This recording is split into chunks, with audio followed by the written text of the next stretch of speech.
blurradio.com. Los resultados de las pruebas PISA que se acaban de conocer lo que demuestran es una caída en el sistema educativo mundial, en unos sectores más que en otros, tal vez más en matemáticas y ciencia que en comprensión de lectura. Este es el efecto de la pandemia de los niños, millones de niños encerrados en todo el mundo durante esos casi 2 años que duró el encierro. Después vinimos a una pandemia un poquito más moderada. En Colombia los resultados son agridulces. El doctor Oscar Sánchez es viceministro de Educación, fue secretario de Educación en Bogotá. Señor viceministro Sánchez, bienvenido, buenos días. Néstor, buenos días, ¿cómo le va? ¿Cómo ven ustedes desde el gobierno, desde el Ministerio de Educación, estos resultados de las pruebas PISA que miden más de 80 países de la OCDE? Bueno, pues cada 3 años recibimos estos resultados de las pruebas PISA, que son, digamos, las evaluaciones que mejor comparan los países del mundo en lectura, matemáticas y ciencias. Colombia generalmente está en el promedio de América Latina y en este momento era muy importante recibir los resultados porque miden el impacto de la pandemia, como usted acaba de comentar. Todos los países del mundo bajaron. Colombia es uno de los países resilientes, es decir, de aquellos que a pesar de haber tenido, por supuesto, un impacto en la pandemia, tuvimos menos impacto que otros países. Entonces, pues Colombia está ahora entre los países que tienen liderazgo en América Latina, de los que mejor le está yendo en perspectiva de mediano y largo plazo, y tenemos que profundizar las medidas para recuperar las pérdidas en lectura, matemáticas y ciencias, pero de todos modos pues nos satisface saber que no fuimos de los países más golpeados. Sí. Doctor Sánchez, en el Ministerio de Educación, si le entiendo bien, están evaluando estos resultados un poquito como me dice aquí el padre Linero, ¿nos fue menos peor que a los demás? Claro, es que estar 2 años sin recibir clases, los muchachos, y tener que adaptar los sistemas educativos a ese momento de trabajo en casa, que en realidad muchas veces era con dificultades tecnológicas, con los maestros desmotivados, etcétera, pues es algo que le ha dado muy duro a la humanidad completa. Y es la preocupación general de los organismos internacionales y de los países para hacer ese proceso. Entonces, sí, Colombia bajó en matemáticas y ciencias, en lectura no bajó casi, pero la verdad es que es realmente reconocido por la OCDE como uno de los países resilientes. Eso quiere decir que si trabajamos duro en estos 2 años que nos quedan de gobierno y reconocemos sobre todo las desigualdades, el mensaje más importante aquí es que también dentro de Colombia a algunos territorios les va mejor que a otros. Si trabajamos duro en recuperarnos en general y en particular en hacer énfasis en los territorios con más vulnerabilidades, vamos a lograr tener pues una senda de mejoramiento. Yo creo que las cosas son materia de optimismo, digamos de esa manera. Sí. Doctor Sánchez, en general, pues tenemos o tendríamos que conformarnos, porque efectivamente en comprensión o en matemáticas, en ciencia, los resultados hubieran podido ser aún más malos. ¿Usted ha mirado con algún detenimiento, ustedes en el Ministerio de Educación, el tema de Singapur, que me impresiona mucho? Singapur mejora indicadores, inclusive con el COVID. ¿Qué hace Singapur que no se conforma, que tiene resultados positivos? En el mundo hay países que han venido mostrando mejoramientos grandes a lo largo del tiempo. Ya hace unos años Finlandia era el país de referencia. Ahora uno ve que Finlandia está decreciendo, pero sigue siendo pues un país líder en el mundo. Hay países como Singapur, pero hay países también en desarrollo, como Vietnam, por ejemplo, que muestran desempeños muy interesantes. ¿Qué hace uno para lograr que la educación funcione? Tiene que tener un programa de largo plazo, tiene que tener un acuerdo de país, tienen que participar los docentes, los empresarios, los académicos, los territorios, tener un acuerdo de largo plazo de mejoramiento. Esto no es una cosa de la noche a la mañana, y tiene que saber exactamente dónde poner los énfasis. Nosotros, por ejemplo, en este gobierno sabemos que los énfasis son fortalecer el preescolar. Hay muchísimas regiones de Colombia donde los niños no tienen derecho al prejardín y el jardín, sino solamente a un grado de preescolar. Entonces hay que tener 3 grados de preescolar. Formación integral en la educación básica. Necesitamos, además de lectura, matemáticas y ciencias, competencias digitales, y necesitamos arte, bienestar físico y formación ciudadana. Todo ese conjunto que reconoce la multidimensionalidad de las personas es el que hace que sistémicamente se pueda lograr lo que uno está buscando. Cuando ya los muchachos llegan al final a la educación media, que no se vayan, que no deserten de la escuela y que tengan algo pertinente para la vida que los lleve a la educación superior, tecnológica o universitaria. Entonces, en esa línea, y sobre todo con maestros y maestras motivados y capacitados, podemos lograr los resultados en Colombia que otros países han venido consiguiendo.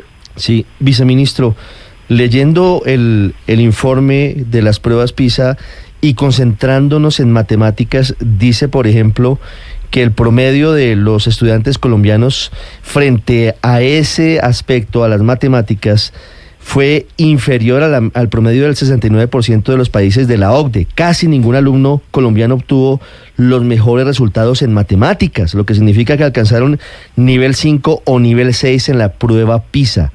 Sé que este es un tema global que requiere un compromiso de país, pero ya yendo a los detalles, ¿cómo podemos mejorar la enseñanza en ese aspecto, por ejemplo, que es tan importante como matemáticas, en donde no nos va para nada bien en estas pruebas?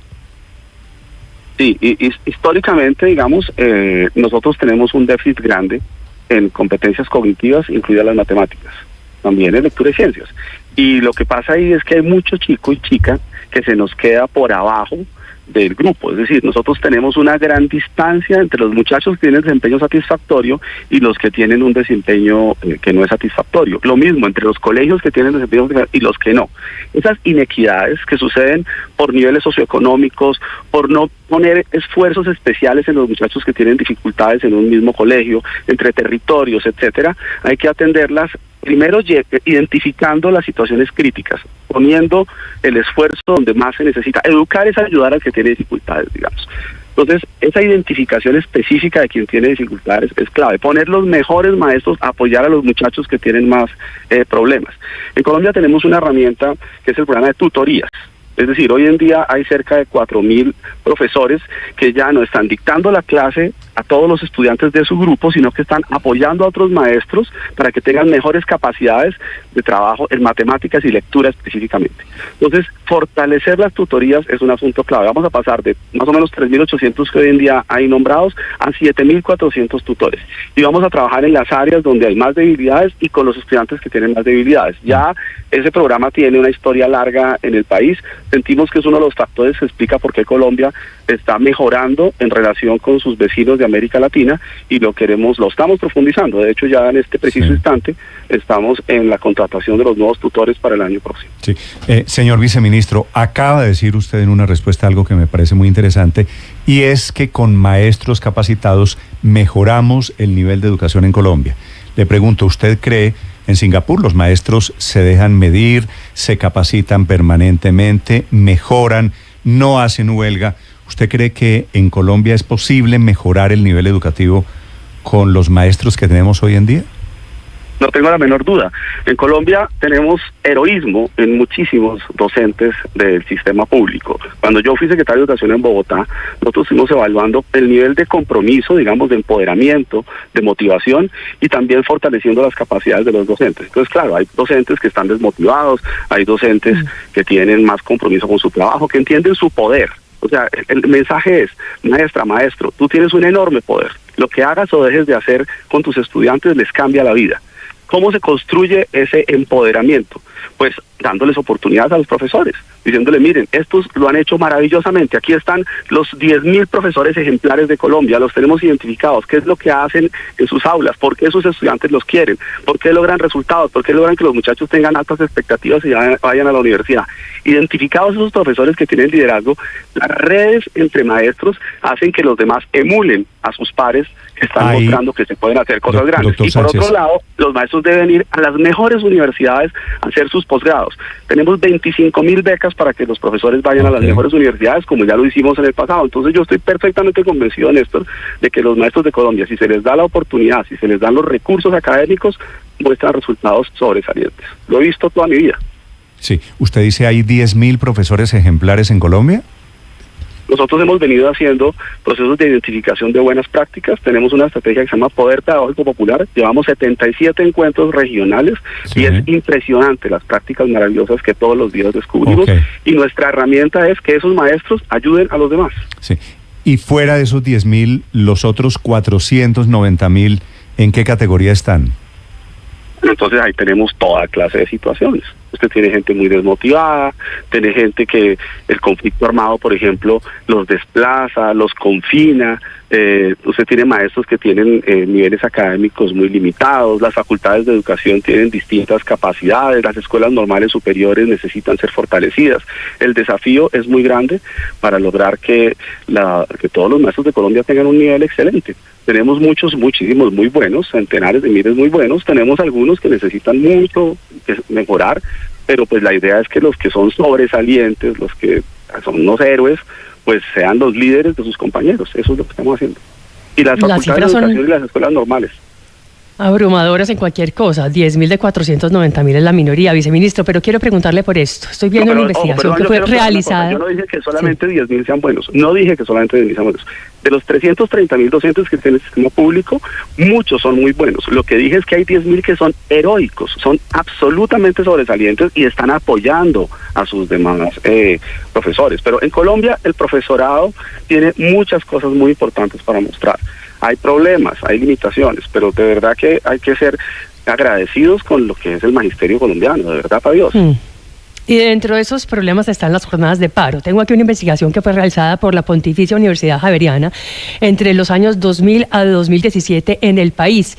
Y dice lo siguiente: al año se presentan 78 jornadas de paro por parte de FECODE, lo que equivale al 39% del tiempo de clases en el calendario académico colombiano. ¿Cómo va a ser, viceministro, para que los niños no pierdan tanta clase y los profesores asistan en lugar de estar haciendo jornadas de paro? Y en mi opinión, el derecho a la protesta de los maestros no debería interrumpir el servicio educativo. Eso lo hemos dicho desde siempre. Yo, pues ustedes saben, yo fui secretario de Educación en Bogotá durante el gobierno de Gustavo Petro en la alcaldía. Ahora soy viceministro y siempre mi posición ha sido: por supuesto que los maestros tienen derecho a organizarse, por supuesto que tienen derecho a protestar, pero interrumpir las clases es malo para los niños, pero también es malo para el magisterio, porque pues entonces las familias dicen, bueno, ese colegio oficial podrá ser muy interesante, ese maestro podrá ser muy bueno, pero pues si no me reciben al niño en el colegio, eso es un grave problema. Hay que seguir trabajando con el sindicato para que el derecho a la protesta no impida que los chicos tengan continuidad académica. Óscar Sánchez es no solo viceministro de Educación, sino un hombre que se ha dedicado durante toda su vida a trabajar y a estudiar estos temas de educación. Hoy, a propósito de los resultados de las pruebas PISA en el mundo. Doctor Sánchez, señor viceministro, gracias por acompañarnos esta mañana. Gracias, Néstor. Yo creo que lo que tenemos que hacer es el Acuerdo Nacional por la Educación para seguir mejorando como lo muestran estas pruebas PISA en Colombia. Ahora son las 7:15 en Colombia. Estás escuchando Blue Radio.